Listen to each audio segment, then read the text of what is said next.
don't want to stand up and say, hey, I'm really awesome, because that great teachers are usually very humble along with that, and they don't see how great they are.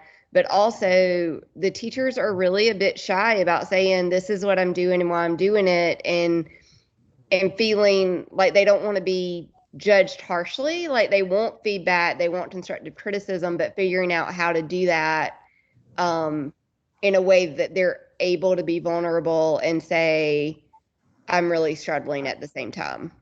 Right. Yeah. And you got a comment from Kathy in the chat box that she thanks you for your honesty and willingness to share where you see an area of growth for yourself. So snaps for you there. And y'all, I forgot to push record at the very beginning of this. So for those of you that are watching the recording, I apologize that you missed our first 15 minutes. Reach out to me if you want some support there. So apologize for that. But yeah, very good points, Mary Nell. Anyone else?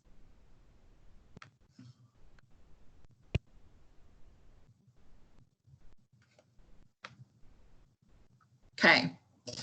All right. So another discussion point, these are things that stood out to me as I read that thought they'd be kind of good for the greater good of all of us. But please know that you can add in these your discussion points at any time and kind of take us on a tangent if you deem necessary. So how do you know the teaching is working?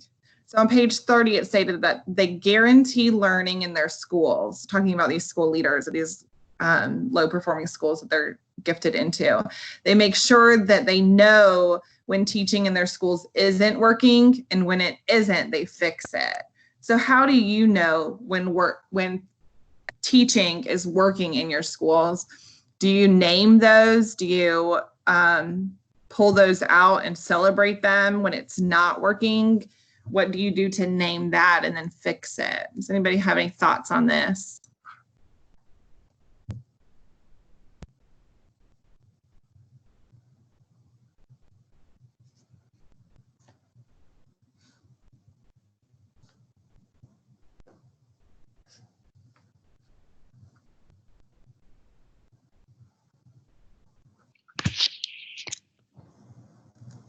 So I'll jump in and say that one of the struggles that I believe a lot of teachers have with naming their struggles is the simple fact that we've worked in a culture for so many years where any sign of weakness is detrimental, to the career of an educator. And so setting a tone in a building among the adults that gives them permission to be inarticulate when they can't place a finger on an issue, but they know that one exists. That's one of our norms as a staff. Giving everybody an opportunity to share concerns when they see them.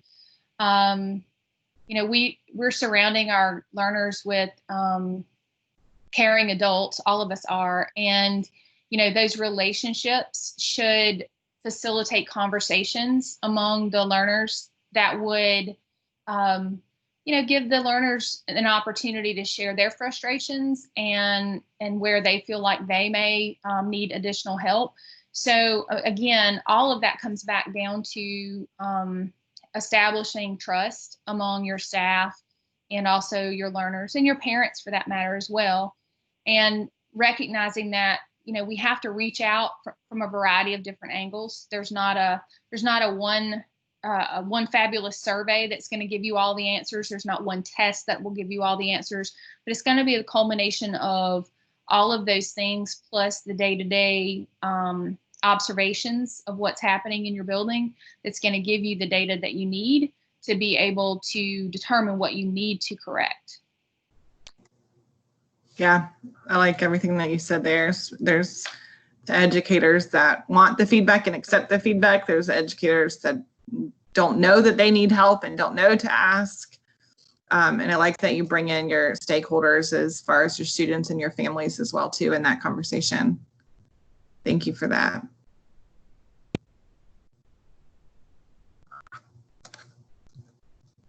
Anyone else?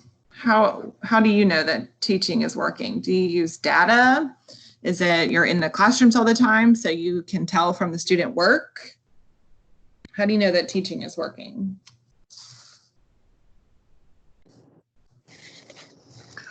This is Keith from PD. Hey, Keith. Hi. We've done some changes over this past year where we are pulling teacher observation data and meeting with teachers one-on-one and trying to find at least one area that we could focus on as it relates to how we can improve instruction.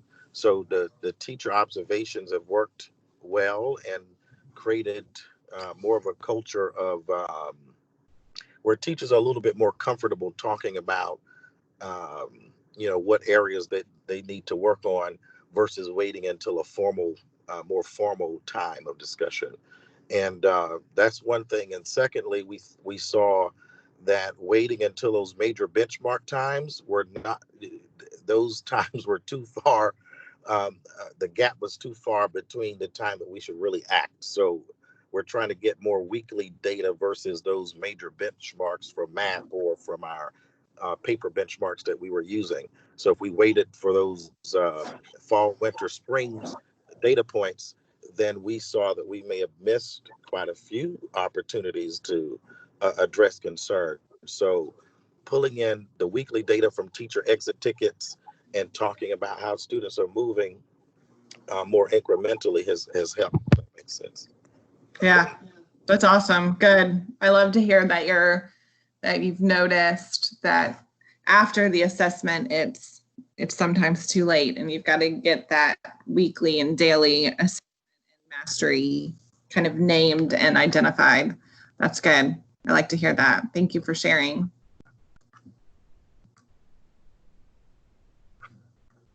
Any other thoughts about how do you know good teaching is, or just teaching is working in general? For those of you that have been to Standards Institute, this a lot of this chapter kind of brought me back to my learning at Standards Institute, especially with their protocols and taking an assessment and pulling it back to like actually as a teacher or an educator, taking that assessment and then deciding like what skills did I need to get here, and identifying the success criteria for what does mastery look like for this given standard, for this given assessment. And that'll kind of weave in through our talk today. But for those of you that have been to Standards Institute, did you feel that same way through this chapter? And for those of you that have not attended Standards Institute, I highly recommend it if you're looking for a good, solid PD, either for yourself as a leader or for educators. That's something that I'm happy to share with you, kind of my experience there. If you'd like, feel free to send me an email. Anybody else have any thoughts before we move on from this one?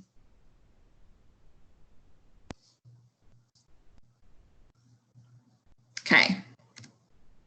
All right, so how do you define rigor? I was going to just my mic muted quickly enough. This is Kathy from Next, and I also went to Standards Institute really just before COVID all shut us down. And I think that the key that I took away was the focus on rigor. So Standards Institute really talks a lot about having rigor in your teaching and how to recognize that. And this chapter did a lot of that as well, which I thought was just a nice tie-in back to that. Yeah, agreed. Which leads us to our next discussion point.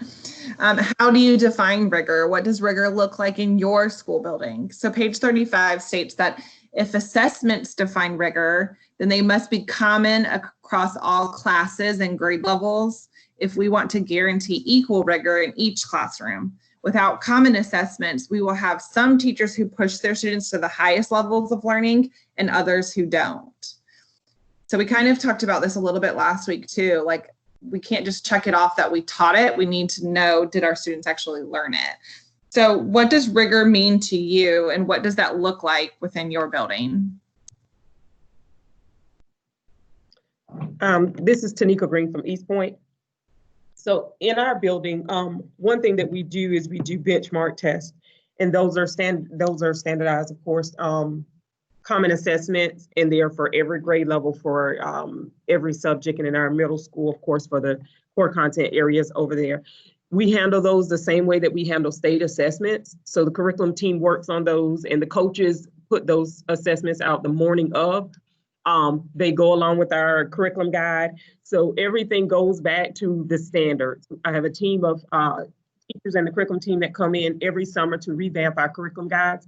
And then our assessments are made according to those. So everything goes back to those standards that the state are asking that we teach our students. So that when teachers are instructing, they're making sure that they hit these standards, but they're also making sure that they're hitting the standards in a rigorous fashion so that students will perform, overall perform in all areas, but make sure that they can show that proficiency on the state assessment as well as our benchmark assessment. So we use our benchmark assessments like the drive instruction, the gauge instruction to look at where we need to go back. So that's one of the big things, and that's something that we're currently working on because we know that we're going to have a lot of revamping going back into school for the 2020-2021 school year. Right. Thank you for sharing. I love to hear that you're going back to those assessments and analyzing data along the way, and the tie-in to standards across the board. Great. Thank you for sharing. I really loved the where it gave you the example of the math assessment questions and had you talk through what skills were needed to answer those. Because I think as important as a common benchmark is, or can be, if used correctly, I think that the ensuring that teachers know how to write a proper assessment is such an important thing. And when you have, like at my school, we have some teachers who came from a very traditional background and some that didn't. And assuming that a teacher knows how to write a strong assessment can sometimes be a wrong assumption. And so actually looking at the assessment together in a small group and like by department or by whatever, and asking those questions of, what skills will this take? And did you really teach all of those skills? I think that's pretty important because I think sometimes I will never forget the teacher that gave an essay assignment and then graded it really harshly at my last school. And when I asked him, well, did you model what a good essay would look like? And he was a social studies teacher. He said, well, I just thought English teachers had already covered that. And so there's those teaching gaps along with the learning gaps. And really, if you analyze the assessment and what skills are needed to do well, then you can make some headway there. Yeah, I agree. And knowing what we're going into for 2021 as well, what prerequisites did you anticipate that previous course or that previous grade level teacher teach? And we need to also kind of make sure that our kids have mastered that pre-skill before you can add on the grade level content too. So yeah, good points there. I'm going to go to the chat box. Keith says, how are other schools recording daily or weekly data outside of teacher-made rubrics? So if anybody has anything to share there, please do. Amy says, one of the biggest challenges in a Montessori environment is that everyone is working on something different. We have 3 grade levels in each. All right, sorry, it jumped on me. We have 3 grade levels in each classroom on top of everyone working on a different thing at the same time. A lot of the assessment is observation of mastery with a concept and ability to complete the follow-up work. It is challenging to have standardized assessment for each child when they are working on different things. We're trying to figure out how to implement an assessment more often to help with data collection. At the present time, we implement internal formal assessments 3 times a year in addition to the state testing. Good, yeah. So Amy, I think first thing is noticing kind of that you have a gap and then working to fill it. So if anybody has experience with multi-age education within their building or Montessori and has thoughts for Amy, she would love that. Courtney says, what assessments are any of you using in high school? And Keith says, Rigor for us in the classroom is a classroom that builds student engagement, self-efficacy, and student leadership. Assessments that are aligned with state standards provide rigor. It's a very good point. Lynette says that using blooms and DOK is a great way to build rigor. Once students understand and are able to apply the concept, they will be able to extend the idea to other areas. Modeling and thinking aloud is key. And Kathy said, hearing "I thought blank" would cover that is so common. Yes, I think she's reiterating what you said, Mary Nell. And then Courtney, Mary Nell's answered your question here that she uses MAP for the first year students, but not after that. She does not use benchmarks. They have to be able to create reliable ones, and we won't have those, and we don't have those resources. So we have realized assessments are a growth area and plan to do more of looking at the assessments that are being used and making sure they are valid and reliable. Yeah, and I think that that is another important point. Beth, I'm going to let you share. I might offer, I'll run it by Emily, but maybe I'll offer a side session for anybody that wants to kind of walk through the Standards Institute protocol. It basically shows you how to take an assessment and analyze it for rigor and like what standards are met within that assessment, even down to like every single question, what layers of the DOK are met, and things like that. So maybe that's something I'll offer on the side session just to share some of the learning that I had there that was powerful. Go ahead, Beth, the floor is yours. Okay, what really resonated with me, oh, by the way, I'm the instructional coach at Creeks. The idea that assessments are the starting point, not the end. We have two really rigorous curriculums. We have the Eureka Math and Wit and Wisdom through the Great Minds. And I've noticed a lot of the teachers saying that they felt like the assessments didn't really match like the, you know, the stuff leading up to it. So obviously looking at the assessments first and making sure that their instructions aligning with that, making sure that they can be successful. Like for the math, they would say, oh, you know, all these problem sets didn't really match the assessment. And the assessment was really hard. And so that's a, you know, I think that's a good point to point out to them that they need to look at the assessments and see how they're going to teach the students to be successful on that particular assessment instead of just, you know, going through the problem sets. Yeah, I agree completely. Yeah. And also, we don't really do any, we do map testing, but, you know, I was reading about the interim assessments, how they're supposed to be cumulative, and we don't really have, I'm thinking mainly about math. Anyway, any advice anyone has to deal with that might have already been using Eureka? That would be nice. So you're saying what, formative along the way versus waiting for the end of a unit for math? Well, we do formative. Obviously, they have the mid-module and end-of-module assessments, but in reading in this chapter, it talks about how important interim assessments are, and they're supposed to be given 4 to 6 times a year. Well, we give our MAP test 3 times a year. I don't know if that would, is that considered interim assessment? Yeah, I think that's exactly what I was going to say, is I think we just need to define what each is. An interim assessment that the book is referring to, I kind of interpreted that as, now we've taught these 3 math units. Should I stop now real quick and check for mastery before I move on to see if there's any gaps I should fill in based on these 3? So whereas your map isn't necessarily aligned to your curriculum, it's kind of as a whole, or we'll push up and push down, where the interim may be just kind of like a cumulative review of what we have covered so far. And maybe even you could add in a little bit there of a pretest for what's to come, because if they already have that understanding, then going with that understanding rather than just progressing forward. So yeah, I think it's just a matter of defining what each of those are for you and kind of what buckets yours fall under. Anybody else have thoughts on that? Right. So MAP really wouldn't meet that criteria. It doesn't sound like, I mean. I think because it's the way that I interpret your question is about your curriculum and kind of mastering those state standards in alignment with your curriculum for what you've covered. Whereas I interpreted that interim to be, would be more toward the curriculum when MAP is more toward, you know, the student ability level and pushes up and pushes down. Okay. Yeah. This is Tanika from East Point. I agree.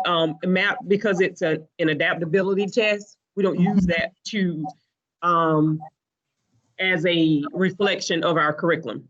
Because some kids, like a fourth grade, we have some fourth grade kids that may be testing on a second grade level or on a sixth grade level. So it couldn't check your fourth grade standards or the mastery of your fourth grade standards, because it's an adaptability test. So that's why we look at benchmark tests more.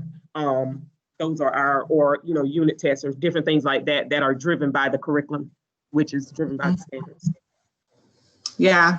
So I guess the question is, people are giving the MAP tests and then 4 to 6 benchmark tests throughout the year plus unit tests. So we do MAP 3 times a year for most. We actually do MAP twice a year, but after meeting with our MAP representative, I think we're going to go back to 3 times a year. It's just so much testing, but I totally understand what she was saying, because if you want to really get the true use of MAP, and it's a very good resource, we need to do it 3 times a year. I was trying to cut it out for some of the students, but for our struggling students or our students that are close to being RTI students or struggling students, we map those 3 times a year. But then for our benchmark assessments, we map our benchmark assessments once every quarter, because we write quarters for our curriculum guides. So then our benchmark assessment goes along with our curriculum guide. Okay. Mm-hmm. Thank you. And then of course, with the classroom teachers, then their common assessments, like 3rd grade ELA teachers, they'll have those unit tests that'll go along, of course, with those are more like progress monitoring tools to lead up to the benchmark test. Yeah, so it's a lot of assessments. Right, yeah, it's a lot. We want to make sure that they're meaningful too. Courtney posed in the chat that she would love for high schools to get together and share some ideas around this, specifically regarding assessment, that her school really struggles with this and that she feels like it's pretty common for high school. Marinelle, you agree. Have y'all heard of Achieve the Core? That's a resource that I have learned about that offers some common assessment ideas as well. So that's a link I can send out to y'all for y'all to take a look at and see if it's something that you're interested in. Yeah, we haven't heard of that. Okay, yeah, Achieve the Core is pretty awesome. It also breaks down standards. Although South Carolina doesn't use Common Core standards, they're very, very similar, as we know, with just different names or different letters at the beginning. And so it breaks down even to each standard, like what within that standard must you have to move on? Where did they hit it previously in grade levels? Where did they hit it in future grade levels? But it also offers high school options as well. So Achieve the Core is definitely a resource that I would say to look at. And Keith says that CASE benchmarks are a great assessment tool for K through 12 to test where students are at a grade level by subject, and that he has found he uses that through TE21 is that assessment that he uses. Any other thoughts on Rigor? I think the biggest thing for me when I think about Rigor is it's not like, it's overwhelming for an educator to say in this 1st grade year or in this 11th grade year, I have all of this content to cover. And so I just need to make sure that I get from A to Z. But to me, Rigor doesn't mean let me cover all of the content from A to Z, but let me go really deep in the content. And it's more about the depth than the breadth. And so that's just something I always think about with Rigor, is that to me, it's more about the depth and the breadth. I don't know how anybody else feels about that, but that's kind of just always how I feel about it. I would rather have a deep understanding than just checking the box to say, oh, yes, they can add 1 digit plus 1 digit numbers, kinds of thing. Beth, is your hand a new hand or an old hand? If it's a new hand, go ahead and chat. That's an old hand. Okay. Just making sure. Lynette says USA's test prep is very good for high school supplements. And Keith says he agrees. I'm guessing he might agree with my thinking regarding Rigor here. All right, so what else stood out to you in chapter 1? I know that some of you don't have access to a DVD player within your laptops or your computers because it's archaic for us to have to put a CD in. But if anyone found one of the videos to be very beneficial, if you would shout that out. I have an external DVD player that I can pop on early one session and show you any of the videos that you need, or if we all agree that one is very powerful that we should want to dissect together, I'm happy to add that into any of our sessions as well. So what stood out to you in chapter 1? What other conversations or questions did you want to have?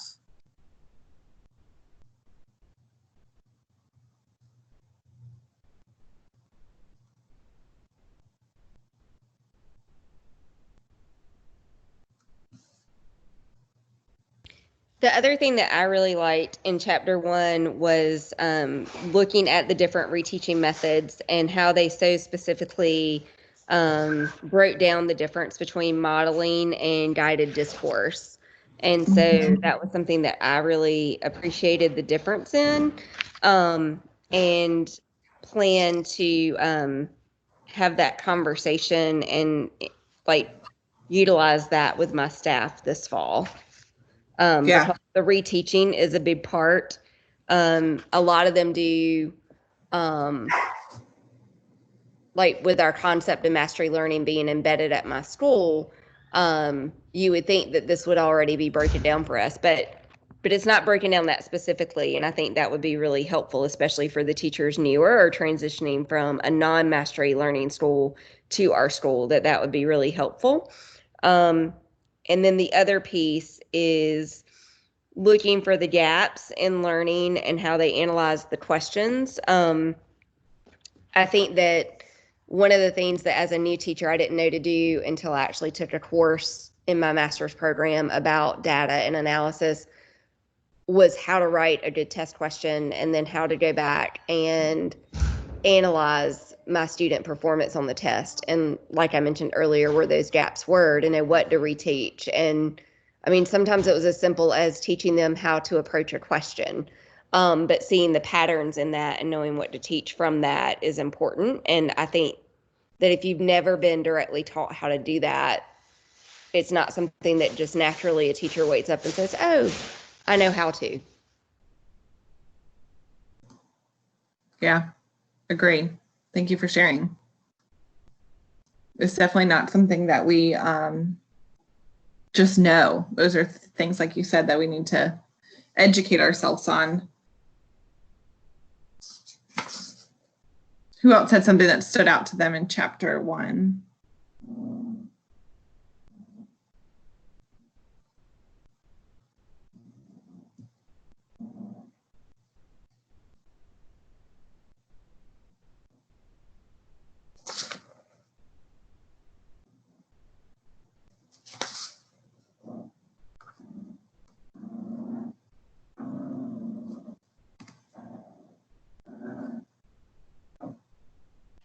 All right. So if anyone doesn't have any other topics that they wanted to dive deeper into with regards to this chapter, like I said last time, I like to always leave with like, what can you do right now? And what do I need to work on? And kind of what stood out to me as being important here. So what could you implement immediately? I think implementing immediately, you could shift mindset from did we teach it to did we learn it? That's something that we discussed last week. And again, it came across in the reading again this week. Not just checking the box that, oh, yep, covered that standard, but did our students actually learn it? So I think that's something, just a mind shift change that we can have. What can you implement with the support of your staff? Designing the assessment before you teach the content and making sure that that assessment is the starting point and not the end. So we want to start thinking of assessments and, okay, by the end of all of these lessons, my students should be able to do X, Y, and Z. And so the assessment should mimic that X, Y, and Z. Identifying the conceptual misunderstandings from student work so that educators may properly pivot. So really understanding what does success criteria look like in student work, What am I looking for mastery? What kind of skims the surface and what shows really deep thinking and problem solving strategies? And then ensuring that educators know what to do with that. So instead of saying, okay, everyone got 100% on my assessment right now, so I'm just going to move on to the next thing. But is there something deeper that we can do there? Or everyone bombed this assessment today, so now what do I need to do? What gaps do I need to fill in before moving and pivoting? It's something that I think you would need the support of your staff to kind of make that change. And then a quote that stood out to me as remembering this is that until we teach differently, learning won't change. Action without proper analysis is meaningless. It's just spinning your wheels. So if we're not taking the time to really analyze the content that we're teaching, the assessments that we're giving, and the student performance on those assessments, if we're not taking the time to analyze that, we're really just spinning our wheels and lacking the meaning there. So what else stood out to you from chapter 1 that you feel like you could implement immediately, that you could implement with the support of your staff, or what stood out to you as I really need to remember?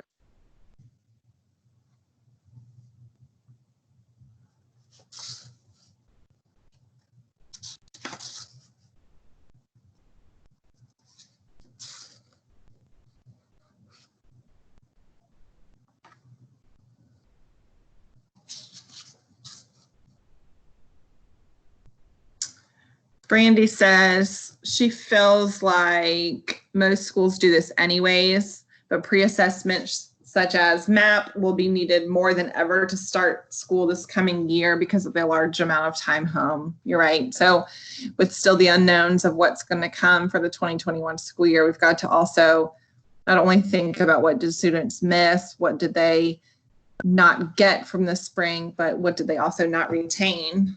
So yeah, I think this is going to be powerful for all of us to keep in mind. I think we'll be flying that plane as we build it when we figure out what all of the gaps are and how to fix them. That teacher pivot is going to be imperative this year. Lynette says backwards planning is something that can be done now. Yep. Emily, another thing that stood out to me was the importance of holding the data meetings as non-negotiables. So nothing can touch that time that you have set aside for that. Yeah, exactly. And making sure that those minutes in those meetings are powerful so that they're walking away with something, kind of just like what we started today. So yeah, hold those meetings. They have meaning to them, and ensuring that the teachers feel that when they come out of them, so that they want to continue and see the need for them. Keith said what stood out for him is to make a clear difference between what teachers taught versus what the students are learning. And Sarah says in Montessori, their focus is to create traditional assessments for each work material and use that as the follow-up practical life work, in addition to the observation of mastery of the skill. Yeah, so Montessori has added layers to this. You want students to actually physically do something, but then you have your follow-up to ensure that it carries across content areas as well. Anything else that stood out to you?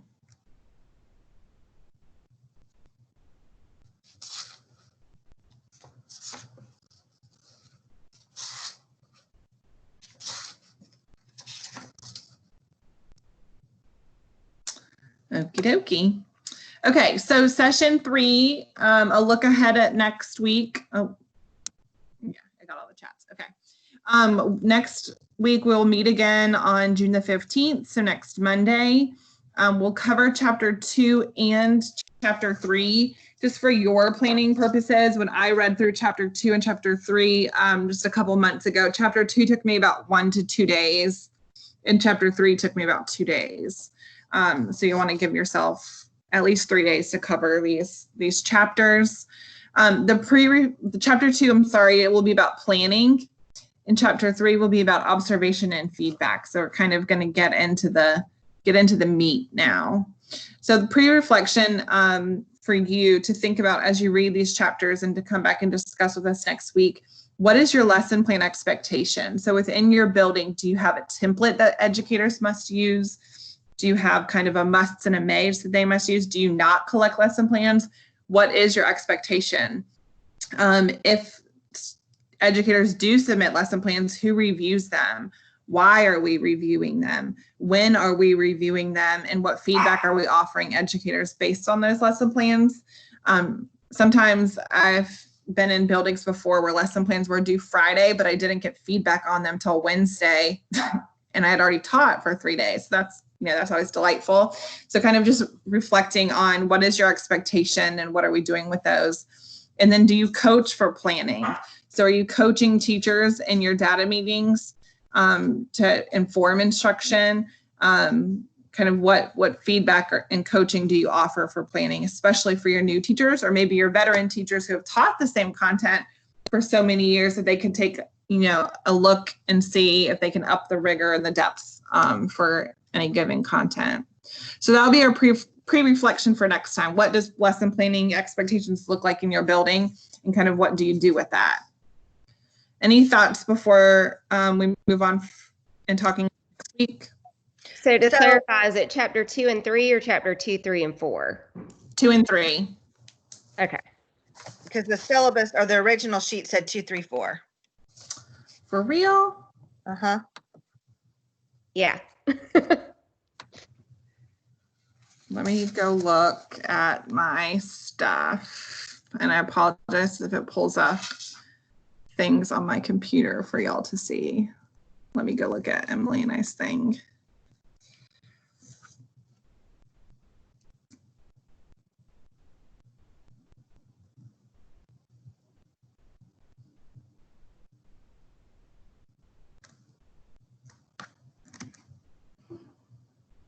You may very well be right, but let's check. Oh, yeah, you're right. 2, 3, and 4. Y'all are correct. Session next week, the 15th, is 2, 3, and 4. And my notes said that 3 days for reading chapter 15. So y'all might want to start getting, or chapter 15, chapter 4. So you might want to start reading today. But yes, you are correct. Thank you for clarifying. Chapter 2, 3, and 4 next session.